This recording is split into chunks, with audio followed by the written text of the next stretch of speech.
Thanks for joining us this evening on TKO8 Local News.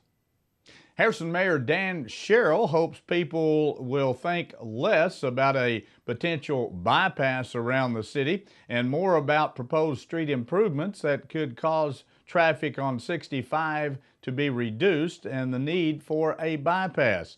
Arkansas Department of Transportation's District 9 resident engineer Steve Lawrence recently met with some of the city leaders and members of the Harrison Regional Chamber of Commerce to discuss the proposed bypass. Lawrence explained that the concept of a bypass came up after city officials requested a study of easing the traffic on Highway 65, Highway 43, and Rock Springs Road.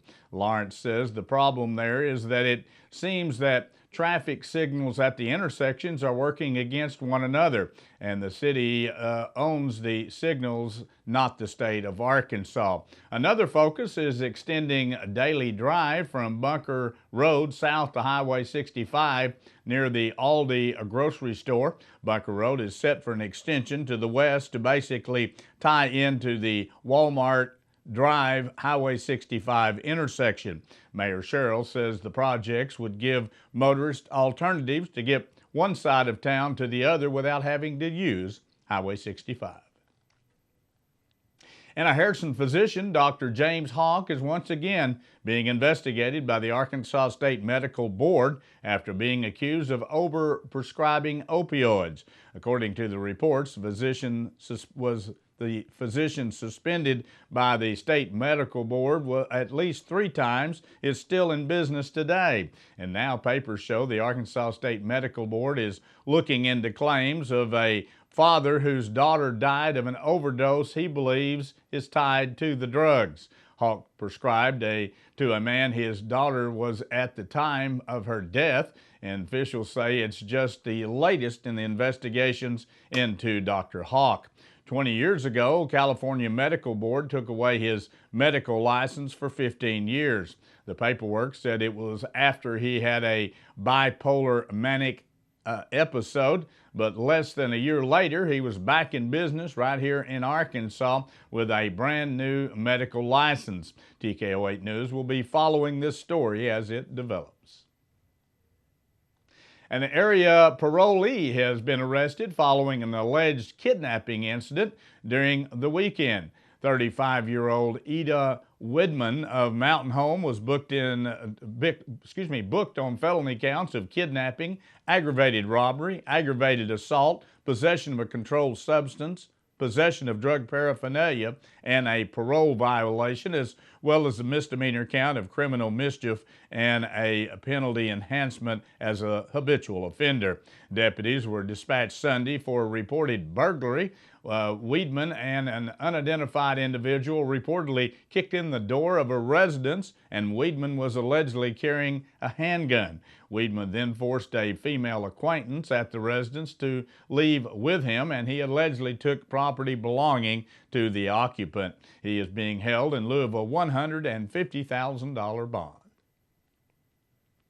A Mountain Home man is accused of stealing a rifle from his stepfather. 29-year-old Kyle Smits has been booked in the Baxter County Detention Center on felony counts of possession of a firearm by a certain person and theft of property. Mountain Home Police Officer Josh Evans says he arrived at the victim's residence where Smits reported was staying the previous 2 nights. The victim stated he refused when Smits asked to borrow his rifle. When the victim woke up the next day, he reportedly noticed the rifle was missing from the gun cabinet along with an air pistol. Smits pled guilty to various drug charges in Baxter County Circuit Court nearly 3 months ago and is not allowed to be in possession of firearms, and he is a felon on probation with the Arkansas Community of Correction. He is currently free on a $5,000 bond. And Arkansas's Attorney General Leslie Rutledge's office will hold a mobile office, a prescription drug take-back program, and a prescription for life presentation from 10:30 a.m. until noon tomorrow at the Boone County Cooperative Extension Service. During the Attorney General's mobile office Staff members will assist constituents with consumer-related issues by filing consumer complaints and providing information about scams, identity theft, fraud, and other threats to individuals. During that time frame, authorities from the Boone County Sheriff's Office and Sheriff Mike Moore will also collect prescription medication as a part of the Prescription Drug Take-Back event. Meanwhile, community educators will hold a Prescription for Life presentation where the community can learn more about the dangers of prescription drugs. That presentation will be held from 11:30 a.m. until 12 noon. Stay with us. Be back in a moment. We'll take a look at some headline news from around the region as TKO8 News continues.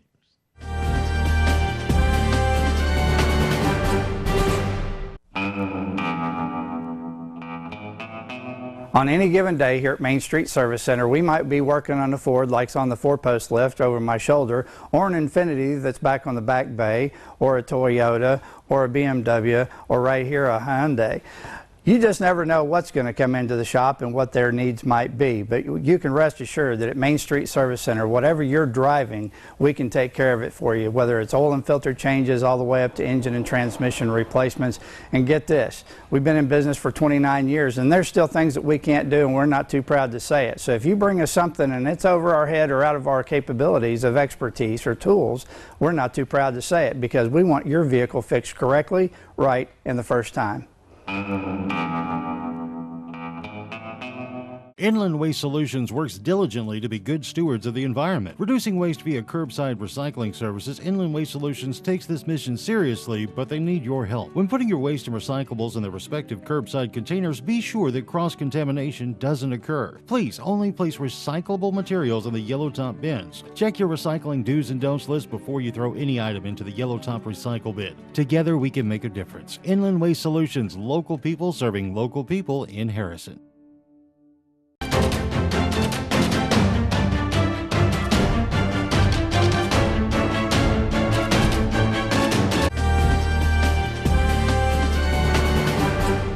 Authorities are searching for a man accused of killing an Italian tourist after he was mistakenly released from prison 2 months ago. A judge issued a new arrest warrant Friday for Andrew Jackson of Little Rock. He is charged in the July fatal shooting of Carlo Maglio and family members say Maglio was traveling with friends in the U.S. before leaving the group to visit other areas on his way to Arizona. The Arkansas Department of Corrections says Jackson was released on March 16th after completing a sentence for a separate crime. The department says law enforcement didn't file a detainer prohibiting Jackson's release. Pulaski County Sheriff's officials say it's unclear where in the process the mistakes were made.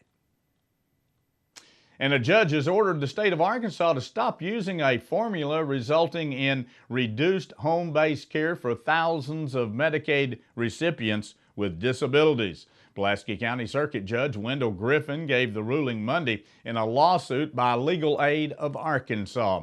The ruling found that the State Department of Human Services didn't provide adequate public notice before using an algorithm in 2016 to allocate hours of help for about 8,000 Medicaid recipients. Griffin's order bans the department from using the algorithm until it announces rules for it under a state law, allowing the adoption of some rules on an emergency basis. The department says it plans to adopt an emergency rule. Legal Aid said it would seek an order to block such a ruling.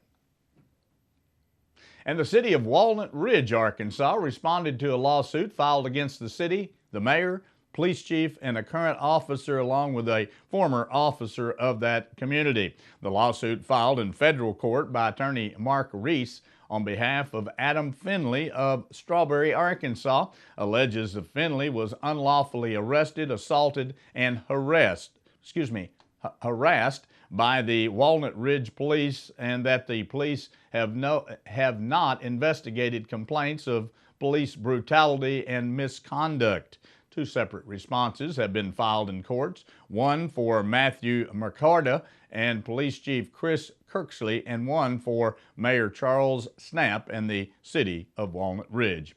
A lawyer with the Arkansas Municipal League filed a response for Mayor Snapp and the city on Monday. Both Snapp and the city are referred to as separate defendants. The response says the allegations fail to state facts or a claim in which relief may be given. And at the end of the response, it asked the court to dismiss the complaint against them.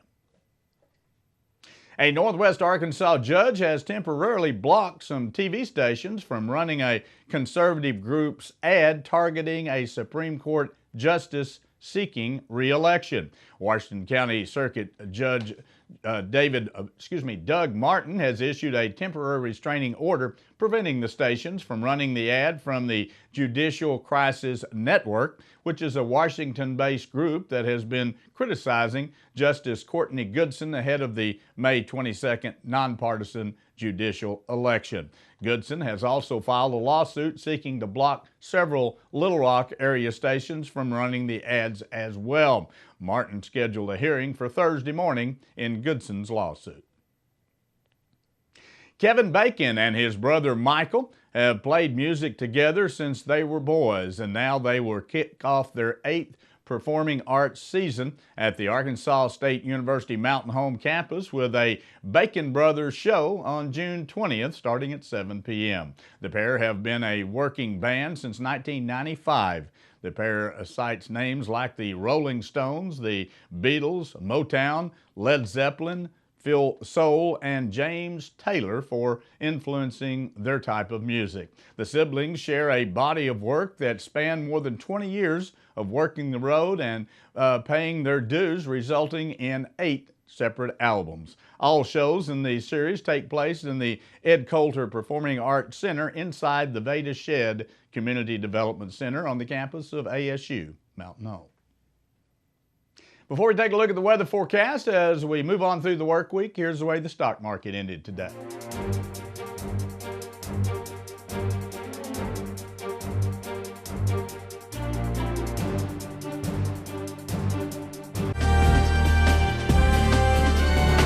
Once we got into the summer mode, and we got there quickly and are staying there. So it is definitely here in the Ozarks. Temperatures ranging from the low 80s to the upper 80s, low 90s, and that's the way it's going to be probably from now on, and even hotter, obviously, when we get into the month of June, July, and August. It was another nice day out today. Actually, a good breeze from the south-southeast, 5 to 10 miles per hour. High temperature of only 83 degrees. Here's the way it looks as we move on through the work week. Lots of activities going on this weekend. Looks like it's going to be a good weekend for it. Tomorrow, about the same as today. Looks like Thursday, possibility of afternoon thunder showers popping up only because of the humidity. Only 30% chance tomorrow afternoon. 81 degrees for a daytime high. A little warmer on Friday under partly cloudy skies, 84, and much warmer on Saturday. Scattered showers maybe in the afternoon because of the heating. 90 degrees for an afternoon high.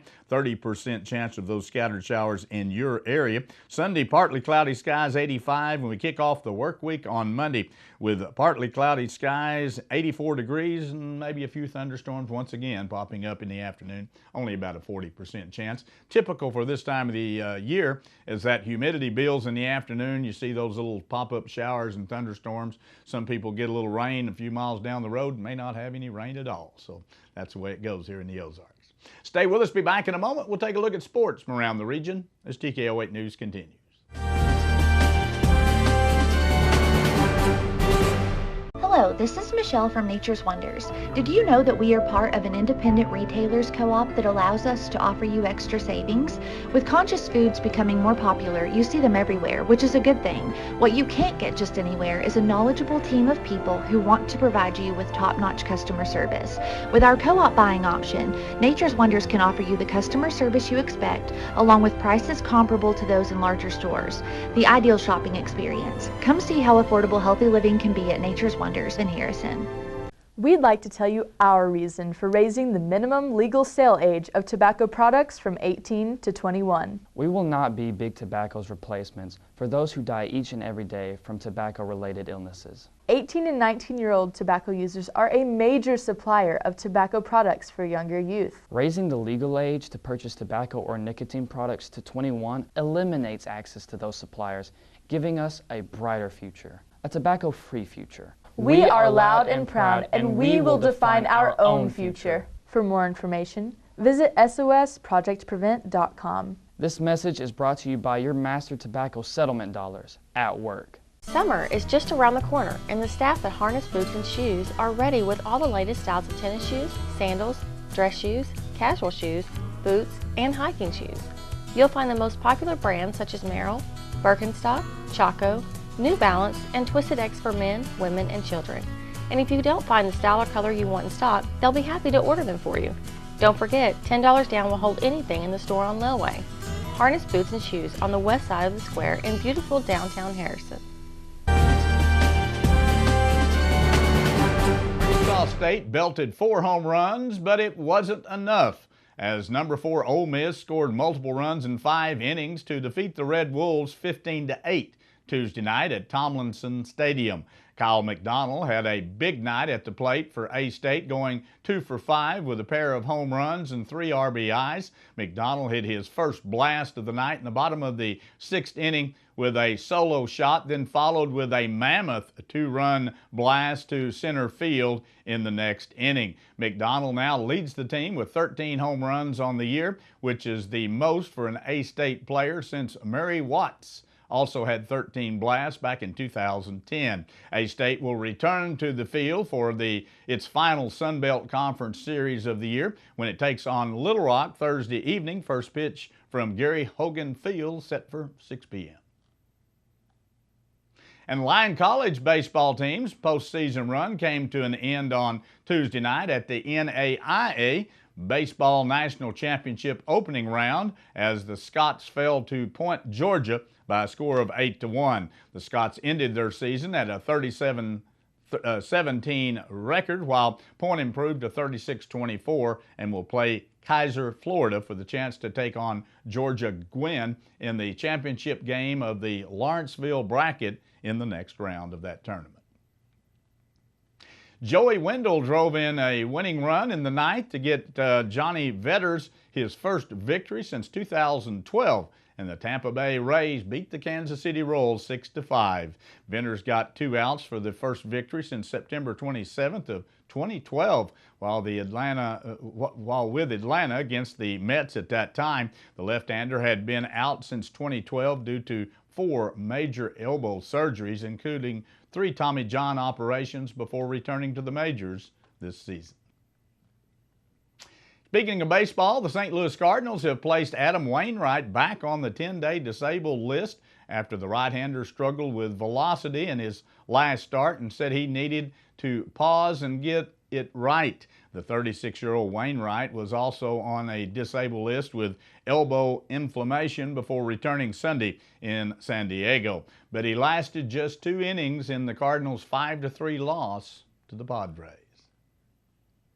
Former Arkansas Razorback, now professional NBA player Bobby Portis had quite the surprise for his mom on Mother's Day.